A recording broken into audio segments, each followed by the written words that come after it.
Em apenas poucas décadas, o Chad Central se transformou em uma das regiões ecológicas de degradação mais acelerada em todo o planeta.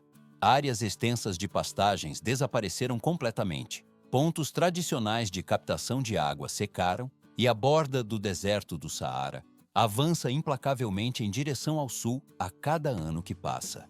Pode-se notar como a areia substitui a vegetação em um movimento constante, onde o solo antes fértil agora se assemelha a uma superfície inerte e sem vida. Mas isso é apenas o começo.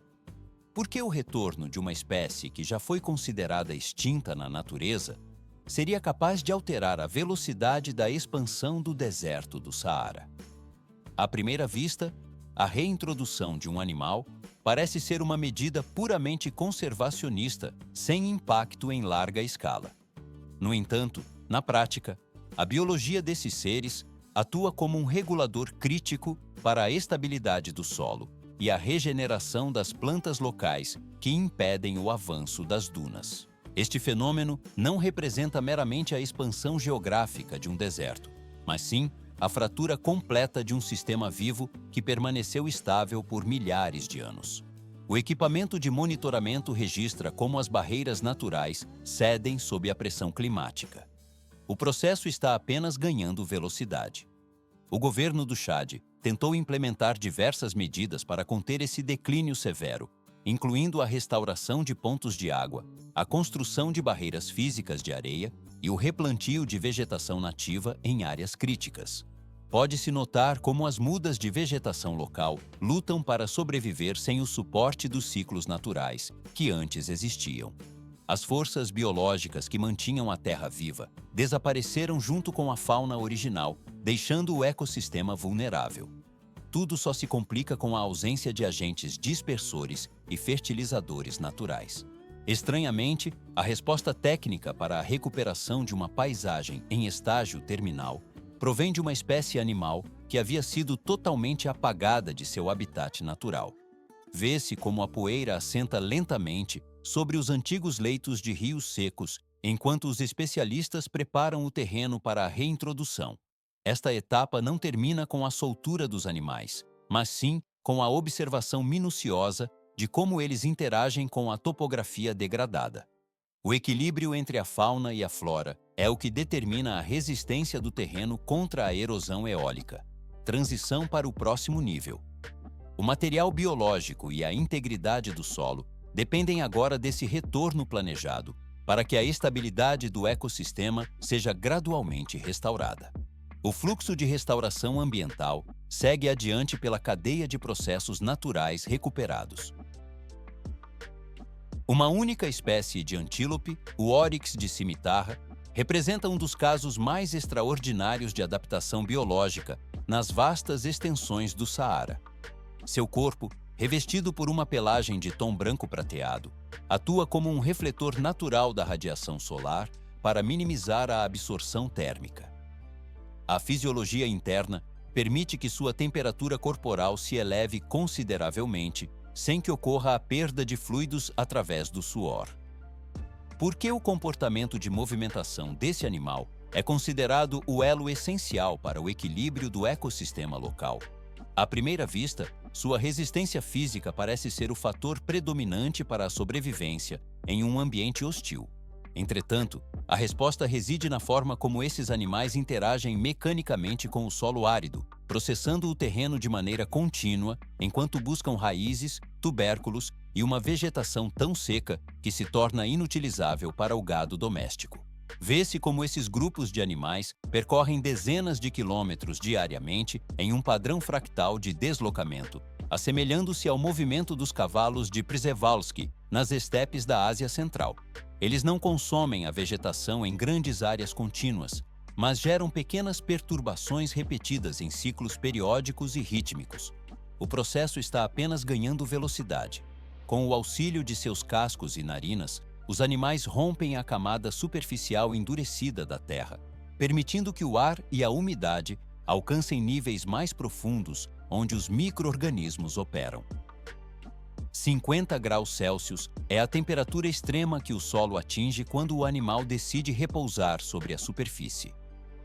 O peso considerável do corpo do antílope pressiona o chão, criando pequenas depressões físicas que funcionam como reservatórios térmicos e hídricos. Pode-se notar como essas cavidades retêm a água da chuva, às vezes em lâminas de apenas alguns milímetros, mas o suficiente para prolongar a umidade por diversos dias consecutivos. Mas isso é apenas o começo.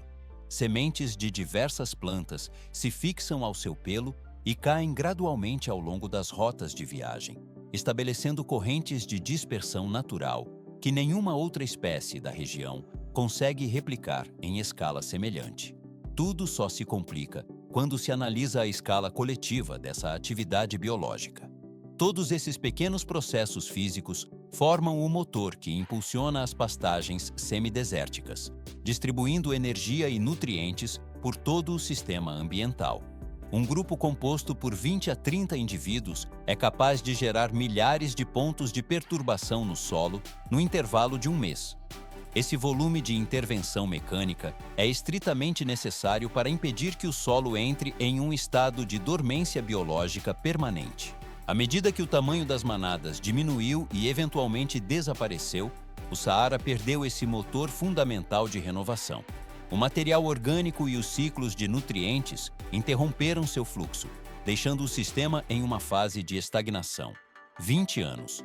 Esse foi o tempo necessário para que a outrora vasta população de oryx sofresse um colapso estrutural definitivo e irreversível na natureza. Por que uma espécie adaptada a condições tão extremas desapareceu de forma tão súbita em vez de enfrentar um declínio gradual? À primeira vista, a resistência desses animais sugeria uma sobrevivência prolongada, mas, na prática, a combinação de pressões externas rompeu sua capacidade de regeneração biológica em um intervalo curtíssimo. O extermínio não ocorreu por um processo lento de erosão populacional, mas sim como uma ruptura abrupta na linha do tempo da espécie. A caça comercial desenfreada atingiu seu ápice em meados do século XX, transformando o que era subsistência em uma exploração industrial de larga escala. Chifres longos e curvados, as marcas registradas do oryx, tornaram-se mercadorias de altíssimo valor comercial nos mercados de luxo do Oriente Médio e em diversos centros da Europa. Pode-se notar como grandes manadas, facilmente avistadas nas planícies abertas, eram vulneráveis a operações coordenadas que podiam dizimar grupos inteiros em uma única manhã de atividade. Mas isso é apenas o começo da degradação sistêmica que a espécie enfrentaria. A expansão agressiva do pastoreio de gado doméstico ocupou áreas que antes eram exclusivas da fauna selvagem, confiscando pontos de água cruciais para a manutenção da vida. Sob condições climáticas tão severas e implacáveis, a perda desses acessos hídricos equivaleu ao bloqueio direto das rotas de sobrevivência de todas as espécies nativas. O equipamento rural e as cercas gradualmente isolaram as fontes, empurrando o oryx para zonas áridas desprovidas de recursos básicos. Depois fica mais complexo, pois a biologia da espécie não suportaria o isolamento geográfico forçado. O fator decisivo que precipitou a queda livre da população foi a fragmentação extrema do habitat natural, provocada por conflitos armados, construção de estradas e novos assentamentos humanos. Rotas de migração que se estendiam por dezenas de quilômetros foram cortadas em segmentos curtos e desconexos, impedindo o fluxo gênico e a busca por alimento. Vê-se como grandes rebanhos foram divididos em pequenos grupos isolados de apenas alguns indivíduos remanescentes. O processo está apenas ganhando velocidade em direção à extinção total, pois grupos reduzidos perdem a proteção coletiva e a variabilidade necessária para resistir a doenças ou predadores. Nesta etapa, não termina a pressão sobre os poucos animais que restaram nos fragmentos de terra dispersos. A presença humana constante e a infraestrutura moderna garantiram que o isolamento fosse permanente, tornando a recuperação natural uma impossibilidade física. Dentro desses pequenos núcleos populacionais, a ação de um único grupo de pessoas passa a ter um impacto desproporcional, sendo capaz de determinar o fim ou a sobrevivência de toda uma linhagem.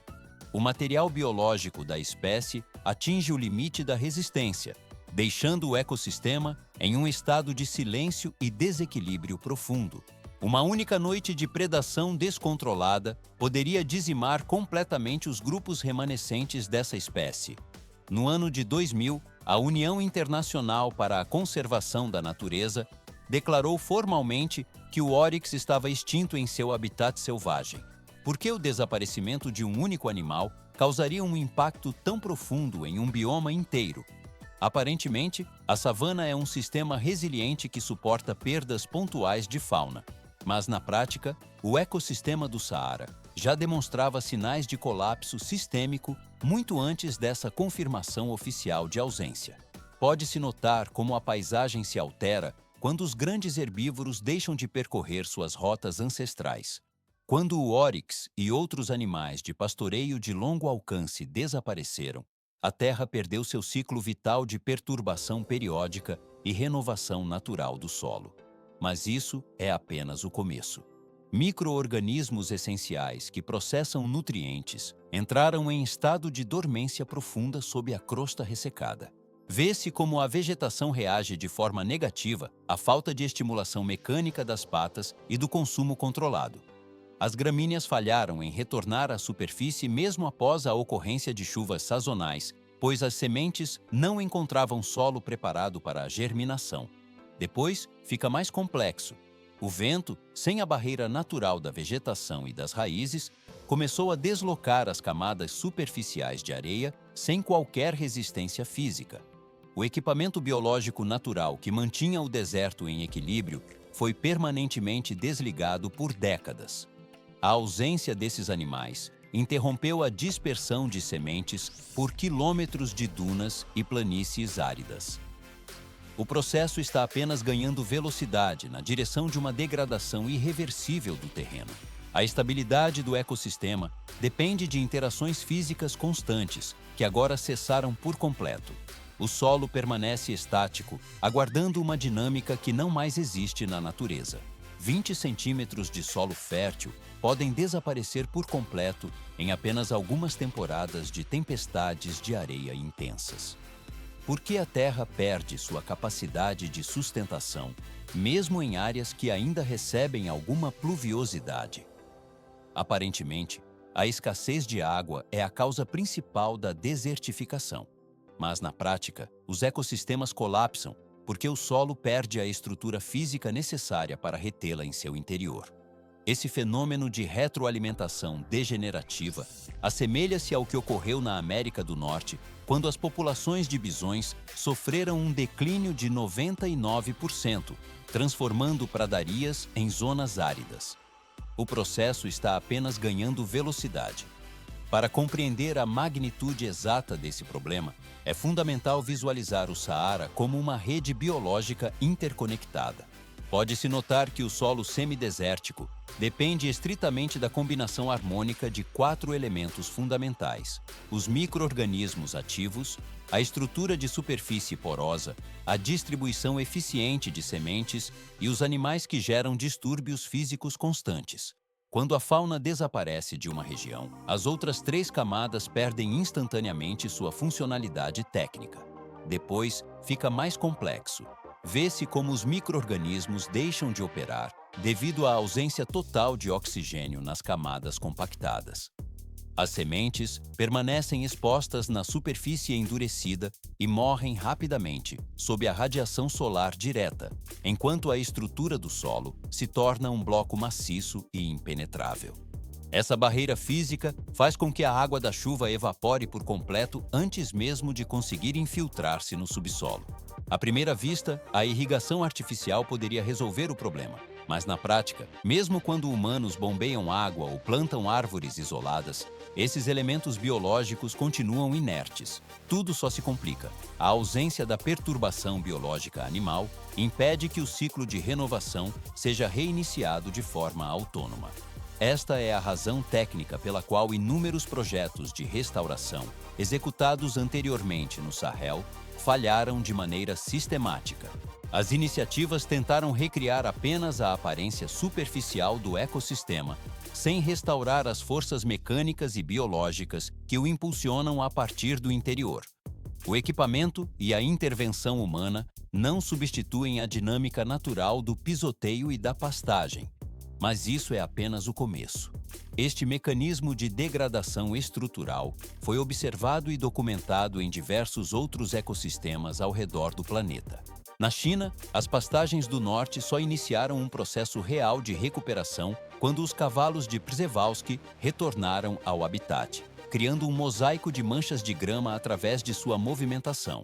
No continente europeu, o bisão europeu desempenha um papel técnico similar ao manter florestas degradadas através da abertura de clareiras estratégicas. A câmera desliza ao longo desses espaços abertos, onde as sementes finalmente encontram solo revolvido para germinar com sucesso. Transição para o próximo nível. Em Yellowstone, o retorno dos lobos não atuou apenas na regulação direta das populações de herbívoros, mas alterou toda a mecânica de circulação hídrica e vegetal. Pode-se notar como a reintrodução de uma única espécie desencadeia uma sucessão de eventos físicos que estabilizam as margens dos rios e a profundidade do solo. O material biológico volta a integrar-se à terra de forma produtiva. O processo conclui esta fase, abrindo caminho para a estabilização definitiva do terreno. 100 indivíduos. Este era o número exato de exemplares fundadores que restavam em todo o mundo quando o Oryx de cornos de cimitarra desapareceu completamente de seu habitat natural.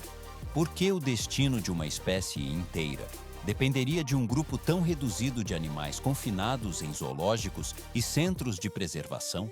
Aparentemente, a manutenção em cativeiro poderia garantir a sobrevivência imediata, mas na prática, a reintrodução na natureza exige uma base genética que suporte as pressões do ambiente real, o que tornou as reservas genéticas os últimos redutos de esperança para a fauna do Saara. Cientistas estruturaram programas de reprodução rigorosamente gerenciados, através de algoritmos complexos para maximizar 90% da diversidade genética original. O equipamento processa dados de linhagem, enquanto os especialistas monitoram cada cruzamento para evitar a depressão por endogamia. Pode-se notar como cada espécime é avaliado individualmente, resultando na exclusão de muitos indivíduos que apresentavam riscos genéticos elevados ou características físicas incompatíveis com as temperaturas extremas do deserto. Mas isso é apenas o começo. Vê-se como a persistência e a precisão técnica definem o sucesso de projetos de restauração ecológica em diferentes partes do globo.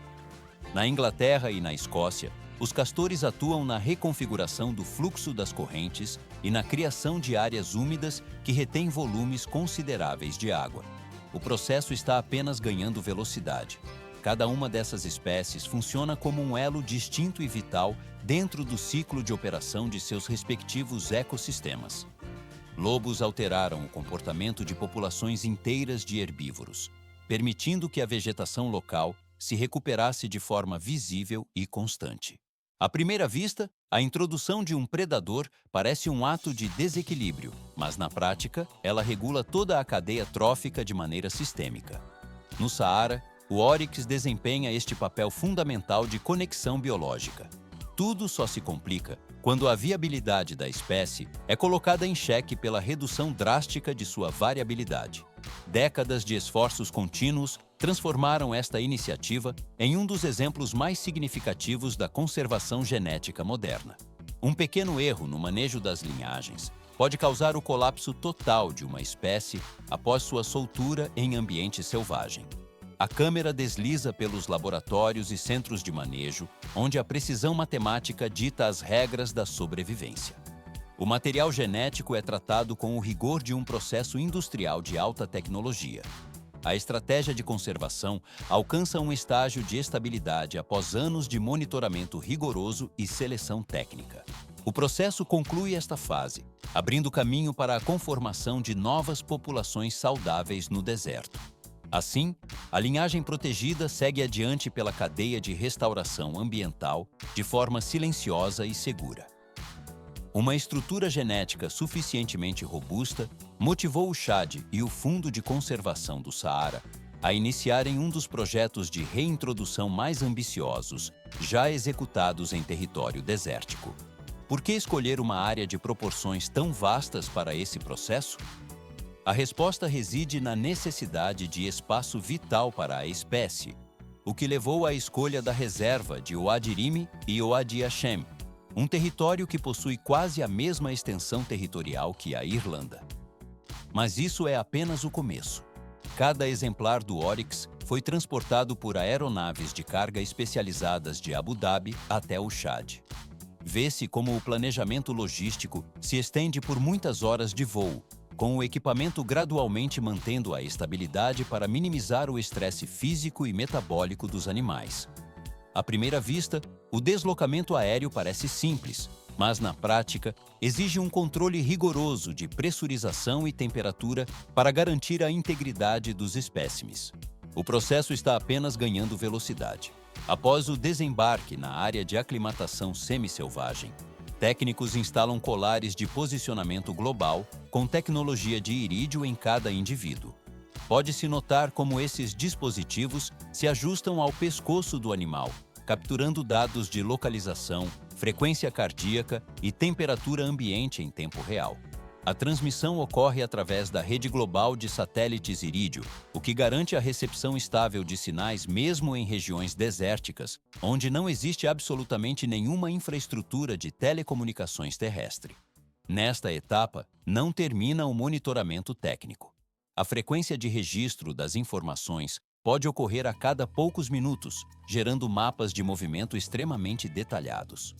Engenheiros e cientistas utilizam esses dados para compreender como o Oryx sobrevive em climas de calor extremo, identificando rotas de migração potenciais e determinando quais áreas de solo estão iniciando um processo de recuperação ambiental. Tudo só se complica com a análise da densidade da vegetação em relação ao deslocamento do rebanho. Durante a fase de pré-soltura, os animais passam por um treinamento rigoroso dentro do cercado semi-selvagem. O equipamento de monitoramento registra como eles aprendem a localizar fontes de água escassas e a se movimentar de forma coordenada como um rebanho coeso. A câmera desliza ao longo das cercas, onde se observa o comportamento social sendo restabelecido antes da liberdade total. O material coletado pelos sensores permite uma transição para o próximo nível de autonomia biológica com segurança técnica.